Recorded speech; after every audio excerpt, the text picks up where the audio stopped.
ವಾಸುದೇವಾಶ್ರಯೋ ಮರ್ತ್ಯೋ ವಾಸುದೇವಾಶ್ರಯೋ ಮರ್ತ್ಯೋ ವಾಸುದೇವಪರಾಯಣಃ ವಾಸುದೇವಪರಾಯಣಃ ಸರ್ವಪಾಪವಿಶುದ್ಧಾತ್ಮಾ ಸರ್ವಪಾಪವಿಶುದ್ಧಾತ್ಮಾ ಯಾತಿ ಬ್ರಹ್ಮ ಸನಾತನಂ.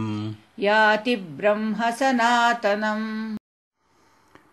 One who seeks refuge in Vasudeva and remains always devoted to him gets purified of all sins and attains the state of Supreme Brahman. ಯಾರು ವಾಸುದೇವನಲ್ಲಿ ಶರಣಾಗತಿಯನ್ನು ಹೊಂದಿ ಸದಾ ಆತನ ಭಕ್ತರಾಗಿರುವರೋ ಅವರು ತಮ್ಮ ಎಲ್ಲ ಪಾಪಗಳಿಂದ ವಿಮುಕ್ತಿ ಹೊಂದಿ ಪರಿಶುದ್ಧರಾಗಿ ಪರಬ್ರಹ್ಮನ ಸಾನ್ನಿಧ್ಯವನ್ನು ಪಡೆಯುವರು.